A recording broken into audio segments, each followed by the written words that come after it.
Hello दोस्तों, स्वागत है आप सबों का फिर से एक नए वीडियो में। तो पढ़ रहे हैं भारतीय राज्य व्यवस्था एवं शासन के घटना चक्र बुक से। और इसमें जो पिछले वीडियो में पढ़े थे कि कंपनी के शासन हेतु पारित अधिनियम, जो कि ईस्ट इंडिया कंपनी के शासन हेतु पारित ब्रिटिश संसदीय अधिनियम था, जो कि 1773 से 1853 तक था। तो ये भारतीय संवैधानिक विकास का दो प्रमुख पार्ट में इसको बांटा गया था। तो फर्स्ट वाला पढ़ चुके हैं, आज पढ़ेंगे ब्रिटिश ताज के शासन अधीन पारित अधिनियम, यानी कि इसका जो दूसरा पार्ट है वो पढ़ेंगे। तो यहाँ से स्टार्ट हो रहा, तो पढ़ते हैं लाइन बाय लाइन कि ब्रिटिश संसद के भारत शासन अधिनियम 1858 के द्वारा भारत का शासन ब्रिटिश ताज के अधीन कर दिया गया और गवर्नर जनरल को अब भारत का वायसराय भी कहा जाने लगा, जो ब्रिटिश ताज का प्रत्यक्ष प्रतिनिधि बन गया। लॉर्ड कैनिंग जो था भारत का प्रथम वायसराय बना और इस अधिनियम द्वारा भारत के सचिव राज्य सचिव पद का सृजन किया गया, जिसमें भारतीय प्रशासन पर संपूर्ण नियंत्रण की शक्ति निहित थी। उसकी सहायता के लिए 15 सदस्यीय परिषद का गठन का प्रावधान किया गया और भारतीय परिषद अधिनियम 1861 के द्वारा कानून बनाने की प्रक्रिया में भारतीय प्रतिनिधियों को शामिल करने की शुरुआत हुई। साथ ही क्या हुआ कि इस अधिनियम द्वारा मद्रास एवं मुंबई की प्रेसिडेंसियों को पुनः विधि शक्तियां देकर विकेंद्रीकरण की प्रक्रिया की शुरुआत किया गया। इसने वायसराय को आपातकाल में अध्यादेश जारी करने के लिए अधिकृत किया गया, जो अधिकतम जो था कि 6 महीने की अवधि तक प्रभावी हो सकता था। भारत परिषद अधिनियम 1892 के माध्यम से केंद्रीय और प्रांतीय विधानसभाओं में अतिरिक्त सदस्यता की संख्या बढ़ा दी गई। भारतीय परिषद अधिनियम 1892 के माध्यम से केंद्रीय और प्रांतीय विधान परिषदों के अतिरिक्त सदस्य संख्या बढ़ा दी गई। केंद्रीय विधान परिषद के भारतीय सदस्यों को वार्षिक बजट पर बहस करने तथा सरकार से 6 दिन पूर्व नोटिस पर प्रश्न पूछने का अधिकार प्रदान किया गया। तो यह था भारतीय परिषद अधिनियम 1892 के माध्यम से। और इसमें क्या किया गया, परंतु पूरक प्रश्न पूछने तथा मतदान का अधिकार नहीं था। सीमित अर्थों में निर्वाचन पद्धति का प्रारंभ किया जाना इस अधिनियम की महत्वपूर्ण विशेषता थी। भारत परिषद अधिनियम 1909 के मॉडले मिंटो सुधार के नाम से भी जाना जाता है। तो भारतीय परिषद अधिनियम 1909 को हम मॉडले मिंटो सुधार के नाम से जानते हैं। इस अधिनियम के द्वारा भारतीयों को विधि निर्माण यानी कि शासन निर्माण तथा प्रशासन दोनों में प्रतिनिधित्व प्रदान किया गया। इस तरह वायसराय की कार्यकारी परिषद में भारतीयों को पहली बार शामिल किया गया। तो भारतीय कार्यकारी परिषद में प्रथम भारतीय जो शामिल हुआ था वह था प्रथम भारतीय था सत्येंद्र प्रसाद सिन्हा। इस अधिनियम ने केंद्रीय तथा प्रांतीय वैधानिक शक्ति को बढ़ा दिया। परिषद के सदस्यों को बजट एवं लोकहित के विषय की विवेचना करने, प्रस्ताव लाने तथा प्रश्न पूछने के साथ पूरक प्रश्न करने का अधिकार भी दिया गया। इसमें पृथक निर्वाचन के आधार पर मुस्लिमों के लिए सांप्रदायिक प्रतिनिधित्व का प्रावधान किया गया था। भारत शासन अधिनियम 1909 को मेंटिंग्यू-चेम्सफोर्ड सुधार के नाम से भी जाना जाता है। 1919 के जो भारत शासन अधिनियम है इसको मेंटिंग्यू-चेम्सफोर्ड सुधार के नाम से जाना जाएगा, जबकि यहाँ जो पढ़े थे कि भारत परिषद अधिनियम 1909 को हम मॉडल मिंटो सुधार के नाम से जानेंगे। तो ये दोनों अलग अलग VVI क्वेश्चन है, तो याद रखना ये। तो भारत शासन अधिनियम 1919 को मेंटिंग्यू-चेम्सफोर्ड सुधार के नाम से जाना जाता है।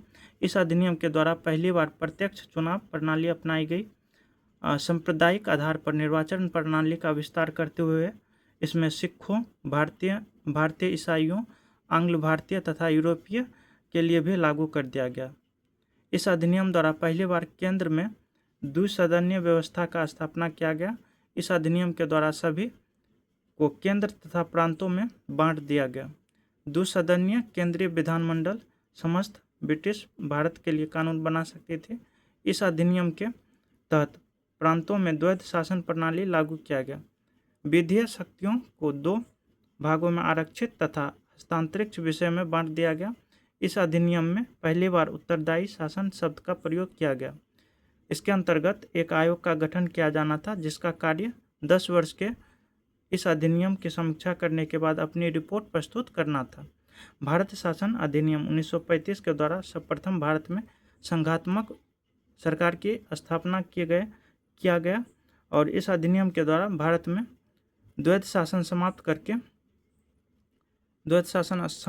द्वैध शासन प्रणाली लागू किया गया।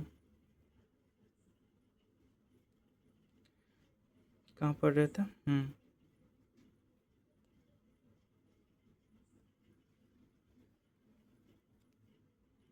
कीट भी आ गया पढ़ने। द्विसदनीय केंद्रीय विधानमंडल समस्त ब्रिटिश भारत के लिए कानून बना सकती थी। इस अधिनियम के तहत प्रांतों में द्वैध शासन प्रणाली लागू किया गया। प्रांतीय विषयों को 2 भाग आरक्षित तथा हस्तांतरित, ये सब तो पढ़ लिए, यहाँ पढ़ रहे थे। इस अधिनियम 1935 का भारत शासन अधिनियम 1935 के द्वारा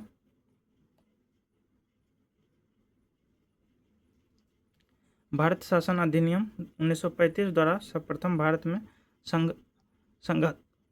संघात्मक शासन की स्थापना किया गया।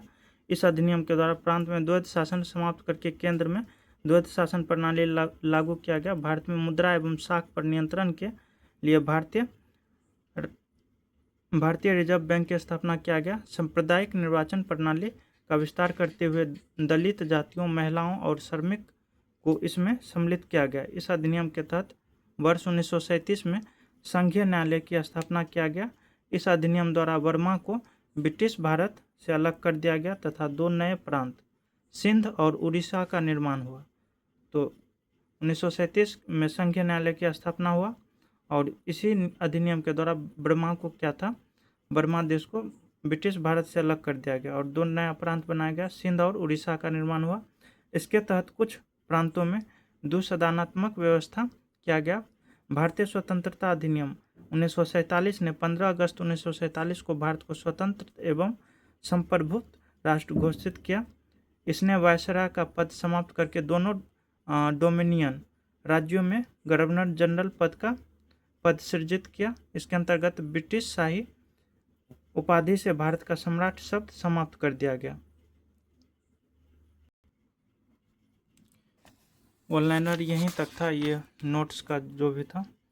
तो अब इसका क्वेश्चन आएगा ऑब्जेक्टिव टाइप का प्रश्न क्वेश्चन। भारतीय परिषद अधिनियम 1861 के संबंध में निम्नलिखित कथनों को पढ़कर सही विकल्प चुनिए। तो क्वेश्चन पूछ रहा है इनमें से कौन सा कथन सही है, तो दूसरा और तीसरा सही है। दूसरा पढ़ लेते हैं कि विधि निर्माण के लिए अतिरिक्त सदस्यों की संख्या कम से कम 6 और अधिक से अधिक 12 कर दिया गया, सही है। और प्रांतीय और केंद्रीय विषयों पर किसी तरह का भेदभाव नहीं रखा गया, यह दोनों कथन सही है। पहला जो कथन था यह कथन गलत है। पढ़ लेते हैं इसको भी कि इस अधिनियम के फलस्वरूप गवर्नर जनरल की कार्यकारी परिषद की संख्या कुल 7 थी, नहीं, यह गलत है।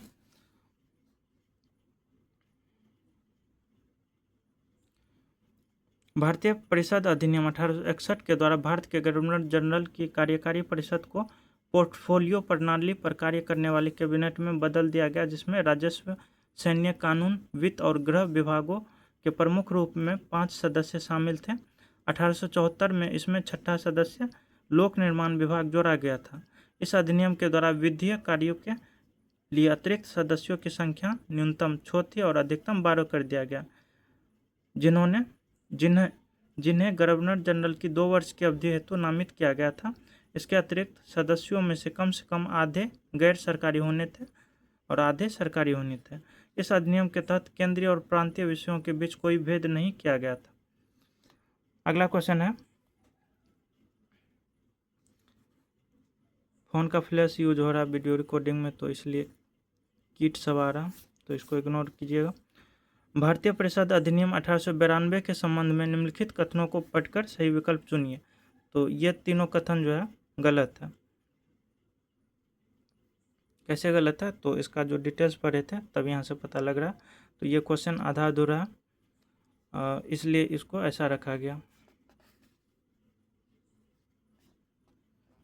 पढ़ लेते हैं यहाँ से कि भारतीय परिषद अधिनियम 1892 को ब्रिटिश संसद से पारित होने के बाद 20 जून 1892 को शाही स्वीकृति प्राप्त हुई थी तथा यह 3 फरवरी 1893 को लागू किया गया था। इस प्रकार कथन पहला सही नहीं है।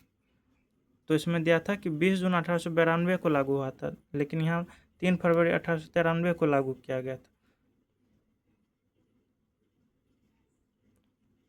दूसरा जो कथन है कि इस अधिनियम के द्वारा गवर्नर जनरल की परिषद में विधिक कार्यों हेतु अतिरिक्त सदस्यों की संख्या बढ़ाकर न्यूनतम 10 और अधिकतम 16 कर दिया गया तथा इसके अतिरिक्त सदस्यों में कम से कम आधे गैर सरकारी होने थे। वो भी कथन गलत था। अगला है कि तत्व संबंधित नियमों के इस अतिरिक्त सदस्यों में 6 सरकारी सदस्य और 10 गैर सरकारी सदस्यों की व्यवस्था किया गया था। उल्लेखनीय है कि इन गैर सरकारी सदस्यों में भारतीय और यूरोपीय दोनों जो क्राउन के सैन्य या नागरिक सेवा में ना हो शामिल थे। तो इस प्रकार दूसरा कथन भी सही नहीं है। तो इस प्रकार ये तीनों जो कथन था गलत था। क्वेश्चन सब पढ़ लेते हैं इंपॉर्टेंट सब, और इसमें जो डिटेल्स में इसका जो डिटेल्स है इसमें जो सब इम्पोर्टेंट होंगे या एक्स्ट्रा फैक्ट्स होंगे वो पढ़ेंगे। ऐसे बहुत लॉन्ग वीडियो हो जाएगा तो आप सब वॉच भी नहीं कीजिएगा पूरा, तो ये हो सकता है। तो आधे 30 से 40 मिनट के अंदर होनी चाहिए कोई भी वीडियो, तो ठीक रहता। तो क्वेश्चन देख लेते हैं बस। निम्नलिखित में से किस अधिनियम के अंतर्गत भारतीय विधान परिषद को बजट पर बहस करने की शक्ति प्राप्त हुई थी? तो यह हुई थी भारतीय परिषद अधिनियम 1892 के तहत। अगला क्वेश्चन है कि ब्रिटिश भारत में सांप्रदायिक प्रतिनिधित्व की व्यवस्था निम्नलिखित में से किस अधिनियम द्वारा किया गया था? तो सांप्रदायिक प्रतिनिधित्व की व्यवस्था किया गया था मॉडल मिंटो सुधार 1909 के द्वारा। 1909 का अधिनियम संबंधित था, तो यह था पृथक मताधिकार क्षेत्र को लागू करने से। अगला क्वेश्चन है कि निम्नलिखित में से किस एक अधिनियम द्वारा भारत में संघीय न्यायालय की स्थापना किया गया था? तो उपयुक्त में से कोई नहीं। संघीय न्यायालय की स्थापना किया गया था 1 अक्टूबर 1937 को भारत सरकार अधिनियम 1935 के अंतर्गत किया गया था। भारत में संघीय न्यायालय की स्थापना 1 अक्टूबर 1937 को हुआ था। इसके प्रथम मुख्य न्यायाधीश जो थे यह थे सर मैरिस गेवियर थे। अगला क्वेश्चन है कि भारत का संघीय न्यायालय निम्नलिखित में से किस वर्ष में स्थापित किया गया था? तो यह किया गया था 1937 में। अगला क्वेश्चन है कि केंद्र में द्वैध शासन किस अधिनियम के अंतर्गत स्थापित किया गया था? तो यह किया गया था भारत सरकार अधिनियम 1935 के द्वारा। अगला क्वेश्चन है कि निम्नलिखित में से किस अधिनियम ने केंद्र में द्वैध शासन प्रणाली को स्थापित किया था? भारत शासन अधिनियम 1935। अगला क्वेश्चन है कि 1919 के भारत शासन अधिनियम के निम्नलिखित में से कौन सी प्रमुख विशेषता है? तो पहला और तीसरा विशेषता है कि प्रांतों की कार्यकारिणी सरकार में द्वैध शासन की व्यवस्था, और तीसरा है कि केंद्र द्वारा प्रांतों को विधायनी शक्ति का हस्तांतरण। ये दोनों कथन सही है। 2012 में पूछा गया प्री IAS वाले एग्जाम में। भारतीय इतिहास के संबंध में द्वैध शासन डायआर्की सिद्धांत किसको निर्देशित करते हैं? तो यह प्रांत में प्रायोजित विषयों को 2 प्रवर्गों में विभाजन करता है। यह द्वैध शासन यह निर्देशित करता है। अगला है भारतीय शासन अधिनियम 1919 में प्रांतीय सरकार के कार्य आरक्षित यानी कि रिजर्व्ड और अंतरित ट्रांसफर्ड विषयों के अंतर्गत बांटे गए थे। निम्नलिखित में कौन सा आरक्षित विषय माने गए थे? तो न्याय प्रशासन, भू राजस्व और पुलिस, ये तीनों सही है। तो ये सभी आरक्षित विषय माने गए थे। भारत सरकार अधिनियम 1919 की एक प्रमुख विशेषता प्रांत में द्वैध शासन की स्थापना था। इस प्रणाली के तहत प्रांतीय सरकार के कार्यों को 2 भाग आरक्षित तथा अंतरिक्त या हस्तांतरित विषय में विभक्त किया गया था। आरक्षित विषय के अंतर्गत न्याय प्रशासन, भू राजस्व, वित्त, पुलिस, इसके अलावा सिंचाई को रखा गया था, जबकि हस्तांतरित विषय यानी कि जिसको ट्रांसफर किया जा सकता था इसके तहत स्थानीय स्वशासन, शिक्षा, स्वास्थ्य, कृषि, इन सभी को रखा गया था। आरक्षित विषय प्रांतीय गवर्नर एवं उसकी कार्यकारी परिषद के तहत रखे गए थे, जबकि हस्तांतरित विषय जो था इसको उत्तरदायित्व प्रांतीय विधायिका के प्रति उत्तरदायित्व मंत्रियों को सौंपा गया था। अगला क्वेश्चन है, किस अधिनियम ने प्रांत में द्वैत शासन प्रणाली की स्थापना किया था? तो 1919 का भारत शासन अधिनियम। अगला क्वेश्चन है कि भारतीय विधान पालिका प्रथम बार द्विसदनीय बनाई गई थी? तो यह बनाया गया था 1919 के भारत सरकार अधिनियम द्वारा। इसमें वही शब्द दिया। अगला क्वेश्चन है कि निम्नलिखित में से किस अधिनियम द्वारा 120 सदस्यों वाले चैम्बर ऑफ प्रिसेंस की व्यवस्था किया गया था? यह किया गया था 1919 का अधिनियम के तहत।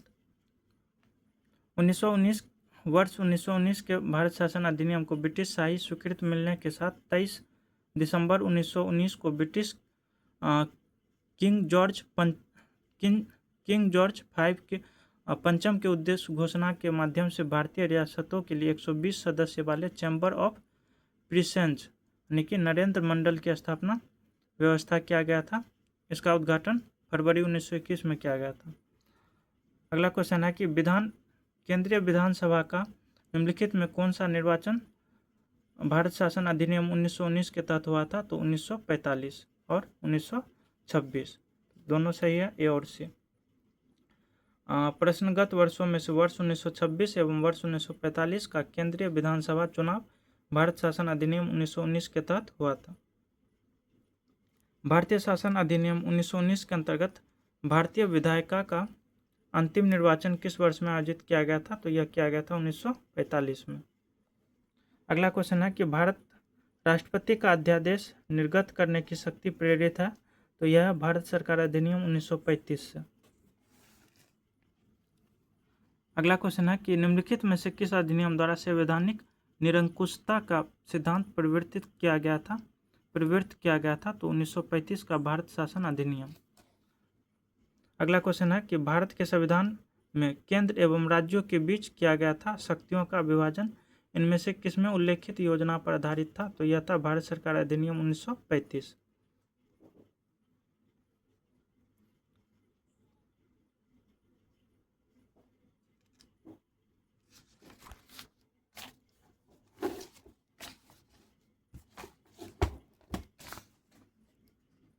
अगला क्वेश्चन है कि निम्नलिखित में से निम्न में से एक भारतीय सरकार अधिनियम 1935 की प्रमुख विशेषताओं में से नहीं थी? तो पहला ए, सी और डी विशेषता था, जबकि बी नहीं है। कौन सा नहीं था? अवशिष्ट विषय प्रांतीय विधायकों को आवंटित किए गए थे। यह कथन गलत है, यह सभी विशेषता है। पढ़ लेते क्या क्या विशेषता था 1935 की भारत सरकार अधिनियम की विशेषता। इस अधिनियम में अखिल भारतीय महासंघ का प्रावधान था। 1935 में भारत सरकार अधिनियम 1935 में इस अधिनियम में अखिल भारतीय महासंघ का प्रावधान था। सही है। यह प्रांतीय स्वायत्तता के सूत्रपात का संकेत था। यह भी सही है। इसने प्रांतीय स्तर पर द्वैत शासन प्रणाली को समाप्त कर केंद्र में लागू किया गया था। यह भी कथन सही है। अगला क्वेश्चन है, निम्नलिखित में से किसने ब्रिटिश भारत में प्रांतीय स्वायत्तता शुरुआत किया था? यह क्या था? भारत सरकार अधिनियम 1935। अगला क्वेश्चन है, एक संघीय व्यवस्था और केंद्र में द्वैत शासन भारत में लागू किया गया था। यह किया गया था 1935 के अधिनियम द्वारा द्वैत शासन। अगला क्वेश्चन है कि अखिल भारतीय महासंघ स्थापित करने का प्रावधान शामिल किया गया था। यह किया गया था भारत सरकार अधिनियम 1935 में। अगला क्वेश्चन है कि निम्नलिखित में से किस एक अधिनियम ने भारत में संघीय शासन की व्यवस्था दी थी? संघीय शासन की व्यवस्था दिया था भारत सरकार अधिनियम 1935 के तहत। 1935 के अधिनियम द्वारा स्थापित संघ में अवशिष्ट शक्तियां किसको दिया गया था?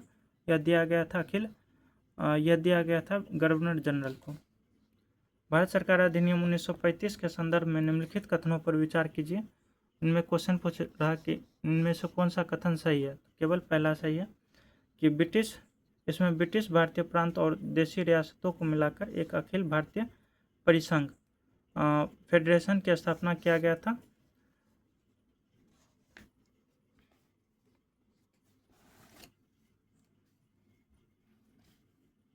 अगला क्वेश्चन है कि भारत शासन अधिनियम 1935 के तहत प्रस्तावित संघीय प्रणाली थी। तो क्या था? कि भारत संघ था। निम्नलिखित में से कौन सा भारत सरकार अधिनियम 1935 की एक विशेषताओं में से नहीं था?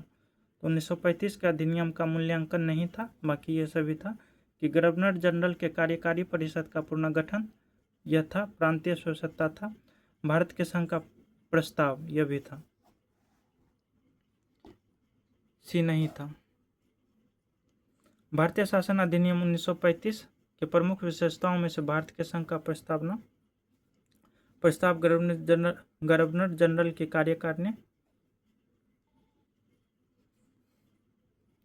कार्यकारिणी परिषद के पुनर्गठन तथा प्रांतीय स्वसत्ता शामिल थे, परंतु इस अधिनियम का मूल्यांकन का प्रावधान इसमें नहीं था। इस अधिनियम में संघीय न्यायालय की स्थापना, केंद्र एवं प्रांतों में शक्तियों का विभाजन, इसके अलावा द्विसदनीय केंद्रीय विधानमंडल में प्रांतों में द्वैत शासन की समाप्ति और केंद्र में द्वैत शासन आदि के प्रावधान भी किए गए थे। भारत का वर्तमान संवैधानिक ढांचा काफ़ी हद तक 1935 के भारत शासन अधिनियम पर आधारित है। अगला क्वेश्चन है कि निम्नलिखित में से कौन सा एक भारत शासन अधिनियम 1935 में स्वीकार किया गया था या हुआ था? निम्नलिखित में कौन अस्थायी अवयव नहीं है? तो अस्थायी अवयव क्या सब है? विधानमंडल के लिए निर्वाचित एवं जवाबदेही प्रतिनिधि सही है। एक संघ की योजना पर विचार यह भी सही है। विधानमंडल के लिए सरकारी सदस्यों की समवाचित किया जाना यह भी सही है। क्या सही नहीं था कि भारत शासन अधिनियम 1935 में? तो देश के लिए लिखित संविधान यह शामिल नहीं था।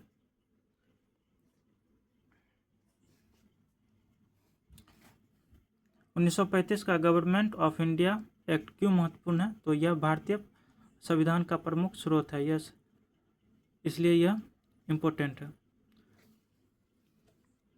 निम्नलिखित में से किस अधिनियम ने बिहार के एक सदनीय विधानमंडल को द्विसदनीय में बदल दिया और बिहार विधानसभा और बिहार विधान परिषद की स्थापना हुआ था? यह हुआ था भारत सरकार अधिनियम 1935 के तहत। यह 70वीं बीपीएससी प्री में पूछा गया था और इसका री एग्जाम हुआ था 24 में। अच्छा, री एग्जाम में फिर से पूछा गया था 2024 में बीपीएससी का। निम्नलिखित अधिनियमों में से किस अधिनियम के फलस्वरूप बर्मा भारत से अलग हुआ था? तो 1935 में हुआ था कि गवर्नमेंट ऑफ इंडिया एक्ट के तहत 1935 में भारत से अलग हुआ था Burma. Government of India act 1935 के प्रावधानों के अनुरूप वर्ष 1937 में बर्मा को भारत से अलग कर दिया गया था।